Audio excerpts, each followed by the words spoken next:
নমস্কার। কি বলবো আর, একটা ভয়ের ফ্রাইডে আর কি, ফায়ারি ফ্রাইডে বলতে পারেন। ভয়ের একটা একদম গেল, কিন্তু এখানেই শেষ হবে কিনা সেটা বোঝা যাচ্ছে না। কারণ মার্কেট বন্ধ হওয়ার পরই প্রথম যে খবরটা এসছে সেটা হচ্ছে চায়না ও ইউএসের ওপর রেসিপ্রোকেট ট্যারিফ 34% লাগিয়ে দিয়েছে। All import from US will attract 34% tariff, China বলে দিয়েছে, মানে চায়নাও ইম্পোজ করলো। সুতরাং এটা এবার ট্রেড ওয়ারের দিকে গেল।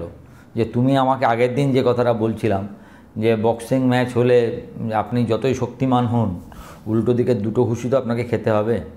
এখন এই ব্যাপারটা ভালো হচ্ছে না আর কি। যত দিন যাবে এটা যদি আরও হয়, মার্কেট এটাকে জানি না, যদি একমাত্র এর উপায় হচ্ছে কথাবার্তার মাধ্যমে আপাতত যদি কিছু দিনের জন্য পেছান, যেটা আগেরবার ডোনাল্ড ট্রাম্প সাহেব করেছেন, যে 1 মাস বা 1.5 মাসের জন্য পিছিয়ে দিয়েছেন, এর মধ্যে আরও কথাবার্তা হতে দিয়েছেন, এবং এর ফলে দেখবেন যে বেস মেটালগুলো হিউজ পড়েছে। Aluminium, zinc 7%, 8%, crude 7-8%। অ্যালুমিনিয়াম তো প্রায় 7 মাসের নিচে, ক্রুড প্রায় 3 বছরের নিচে, জিঙ্ক, কপার এরা সব 3 মাসের নিচে। তো সেই কারণে দেখেছেন আজ মেটাল ইন্ডেক্স পুরো ব্যাপকভাবে গেছে। আইটি তো আগেই বলেছেন, আপনারা অনেকেই জিজ্ঞাসা করেছিলেন যে আইটি কি হবে। আইটি এখনও তো সেই জায়গা, এখনও মানে কি বলবো, এখনও ফোর্থ কোয়ার্টার রেজাল্ট যদি কিছু আমাদের দেখায়, কোনো একটা ওয়ে আউট দেখায়, ফোর্থ কোয়ার্টার রেজাল্ট দেখে যদি মনে হয় হ্যাঁ এখান থেকে নেওয়া যায়, এখনও পর্যন্ত তো আইটি নেবার মতো কিছু এখনও আমার লাগেনি ব্যক্তিগতভাবে। কারণ আইটি ইন্ডেক্স মোটামুটি 33,400-500-র মধ্যে আছে মনে হয়। আমি আপনাদের অনেক আগে থেকে আইটি নিয়ে সাবধান করেছি। 4500 টাকায় মনে হয় টিসিএস বেচিয়ে দিয়েছি, 1900 টাকায় ইনফোসিস বলেছি একবার প্রফিট বুক করতে পারেন, 1700 টাকায় টেক মাহিন্দ্রা। তো এখন টিসিএস 3300, ইনফোসিস 1450, টেক মাহিন্দ্রা 1320, এরম দামে সব এসছে।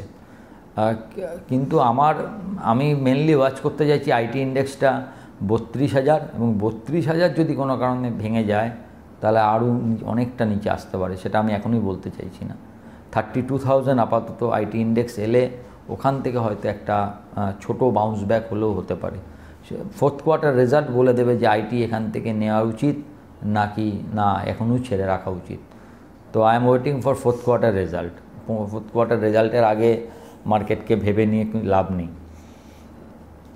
অনেকে যারা ভাবছিলেন যে এটা পড়ারই ছিল, এটা পড়বেই, ট্যারিফ এইভাবে আসবে, কিন্তু আপনি যদি দেখেন ব্যাঙ্ক নিফটি কিন্তু যথেষ্ট রেজিলিয়েন্স দেখিয়েছে।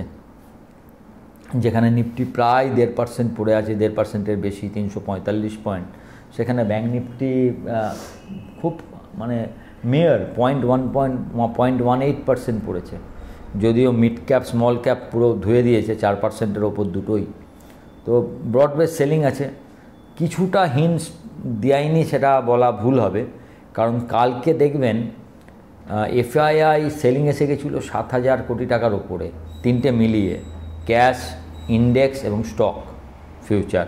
কিন্তু তার এগেনস্টে ডিআইআইয়ের বাই ছিল মাত্র 211 কোটি টাকা। তাহলে মার্কেটটা পড়লো না।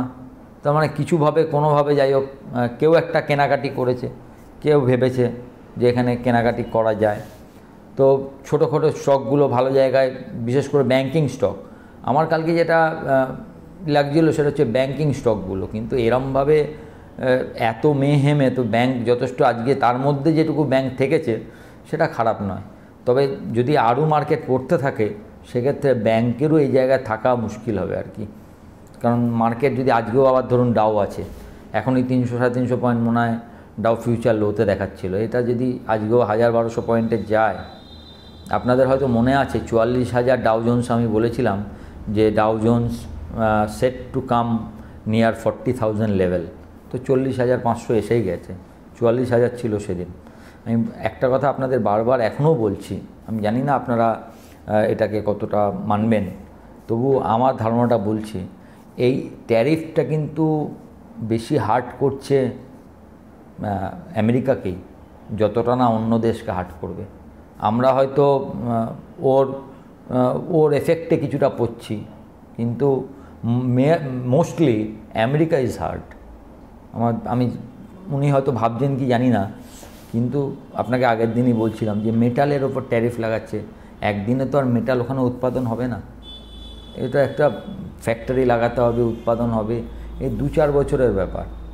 2-4 বছর ইনফ্লেশন, আবার বলছে ওদের ইনফ্লেশন 5%-এর ওপরে আসবে, তাহলে সেক্ষেত্রে তো রেট কাটের কোনো চান্সই থাকবে না।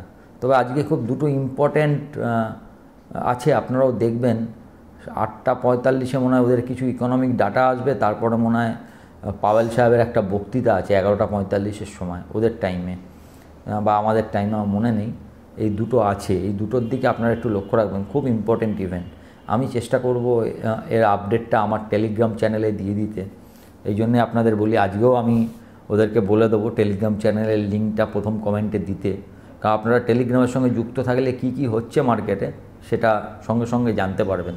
যেরকম এই যে চায়না 34% ট্যারিফ ইম্পোজ করেছে, মার্কেট শেষ হওয়ার পর করেছে, কিন্তু সঙ্গে সঙ্গে আমি সেটা টেলিগ্রামে দিতে পেরেছি। যারা টেলিগ্রামে আছেন আপনারা অন্তত ইভেন্টটা সম্বন্ধে জানবেন যে এরকম ঘটনা ঘটেছে। তো একটা এই জিনিসটা চলছে, এটা খুব, যদিও আমাদের লাস্ট আশা এখনও বেঁচে আছে, সেটা হচ্ছে 22,800। দেখা যাক মার্কেট, কিন্তু একইভাবে যদি আজকেও মার্কেট পড়ে সেক্ষেত্রে 22,800 কতটা রাখতে পারবে সেটা মানে বেশ কি বলবো, আমি জানি না রাখতে আদৌ পারবে কি না। তবে দুটো দিক হচ্ছে এখন ভালো বলতে গেলে আপনারা অনেকেই বলবেন যে অনেক পড়বে, ভালো ভালো বলছেন। আপনি ডলার ইন্ডেক্সকে দেখবেন, এত পড়ে গেছে, তবু ডলার ইন্ডেক্স 101 থেকে 102-এর মধ্যে। সাধারণত আমার দেখা, আমি এত বছর ধরে আছি তো, ডলার ইন্ডেক্স যখন লোতে থাকে সাধারণত ইকুইটি মার্কেট খুব বেশি খারাপ হয় না, বিশেষ করে আমাদের ইকুইটি মার্কেটগুলো, আমেরিকার নয়, মানে যেটা ডেভেলপিং কান্ট্রির ইকুইটি মার্কেট, সেই ধরনের ডেভেলপিং কান্ট্রির equity market low dollar index is very supportive for developing country equity market. জানি না, এখন হয়তো সব কিছু চেঞ্জ হচ্ছে, তবুও এই একটা আশা আছে। বন্ড yield এখনও এত মার্কেট পড়ার পরও 4-এর বেশি, 4.022 এরম কিছুতে একটা আছে, তো সেটাও একটা ভালো যে বন্ড yield আগের হাইতে যায়নি, ডলার ইন্ডেক্স আগের হাইতে যায়নি। ক্রুড অয়েল পড়ে গেছে, এটাও আমাদের জন্য খারাপ নয়, not bad for us. 7% crude down, $66। যারা আমার সেমিনারে গেছিলেন তারা হয়তো জানেন আমি $60 টার্গেট দিয়েছিলাম, যে $60 অবধি আসতে পারে ক্রুড। তো ক্রুড সেদিকেই আসছে, কিন্তু এটা তো আমাদের জন্য খারাপ নয়, গুড ফর আস। আমাদের ইম্পোর্ট এক্সপোর্টের বিল কম আসবে, কিন্তু ব্যাপার হচ্ছে যে এত বড় মার্কেট, এবং এতে যদি ট্রেড ওয়ার্স, ট্যারিফ ওয়ার দিয়ে যদি ট্রেড ওয়ার শুরু হয়ে যায়, that is not good for any country. কারণ আপনি কিছু তো দেন। একটা কথা, দুটো জিনিস ভালো করে বুঝবেন, US market is a consumption market, ওরা কিন্তু ম্যানুফ্যাকচার করে না। ইন্ডিয়া, চায়না এরা হচ্ছে ম্যানুফ্যাকচারিং মার্কেট। কনজামশান ওদের 22-23 কোটি লোক হয়েও ওর কনজামশান আমাদের এই এত লোকের থেকে অনেক বেশি হয়। তো প্রত্যেকে ওদের মার্কেটে এই জিনিস বিক্রি করতে চায়। এখন সেটা যেন আপনার ইকোনমিকে হার্ট করবে, সেটা সত্যি কথা। আমেরিকার ইকোনমিকে আরও বেশি হার্ট করবে, কারণ ওদের যে লোক আমেরিকার লোক দিয়ে আপনি কাজ করেন, ওদের ওয়েজেস বেশি, তো ওদের কস্টটা বেশি পড়ে যায়, জিনিসের দাম হাই হয়। বাইরের মার্কেট থেকে গেলে আমাদের ওয়েজেস কম, কস্ট কম, জিনিসের দাম সস্তা হয়। ওরা সস্তা জিনিসটা পাচ্ছিল, ফলে ওরা ইনফ্লেশনটাকে মধ্যে একটা লেভেলের মধ্যে আনতে পারছিল। এখন যদি এই ট্যারিফ বসায়, তো আপনাকে তো কালকে সেই উঁচু দামে কিনতে হবে, ইনফ্লেশন তো আপনার বাড়বে।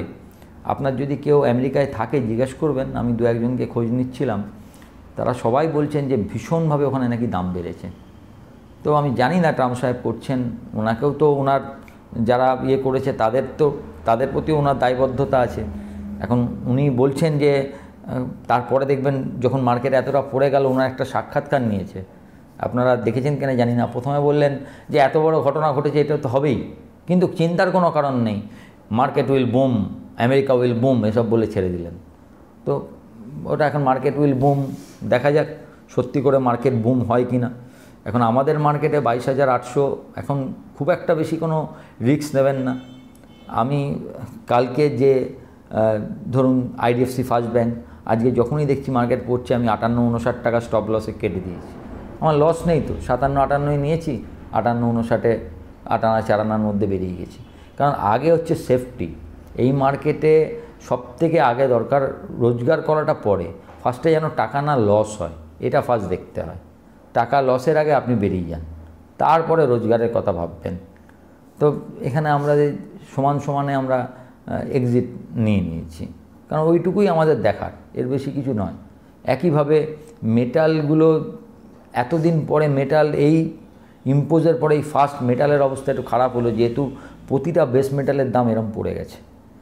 এখন দেখা যাক এইটা কতদিন চলে, না এটা কি আরও বাড়ে, না কেউ একটা পেছনে হটেন।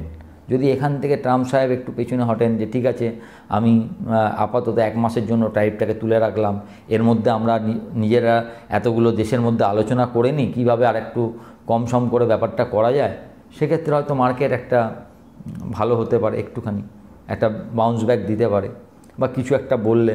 এখন তো মার্কেট বেশিরভাগই চলছে ওনার টুইটের ওপর, আপনি আমি কি করলাম কিছু এসে যায় না। কারণ আপনি যদি দেখেন, আগেই বলেছি যে আমাদের যা কিছু তা খুব একটা খারাপ নয়, ভারতের যা ইন্ডিকেটার আসছে খুব একটা খারাপ নয়। তো let's focus on 4th quarter result, আর বাইরের যা আছে তার থেকে আপনি ইনসুলেটেড নন। ওখানে যদি 4 টাকার হয় আপনার তো 2 টাকার এফেক্ট পড়বে, সেটা আপনাকে মেনে নিতে হবে। Let's see what happen. ভালো থাকবেন, উইকেন্ডটা ভালো করে এনজয় করুন, তারপরে আবার সোমবার দেখা যাবে। এর ওভারহ্যাংয়ে লেখে লাভ নেই, কারণ এই মার্কেট এরমভাবে চলতেই থাকবে। চেষ্টা করবেন কোনো পজিশান না নিয়ে যাওয়ার, এখন থেকে যা করবেন ইন্ট্রাডে। যদি কেউ পড়তে চান, মার্কেট যাদের ব্রেড অ্যান্ড বাটার, চেষ্টা করবেন ইন্ট্রাডের মধ্যে ওটাকে শেষ করে দেওয়া, যাতে রাত্রে ঘুমটা অন্তত ভালো হয়। ভালো থাকবেন, উইকেন্ড ভালো কাটুক, সামনে রামনবমী আছে, ভালো করে উদযাপন করুন। নমস্কার।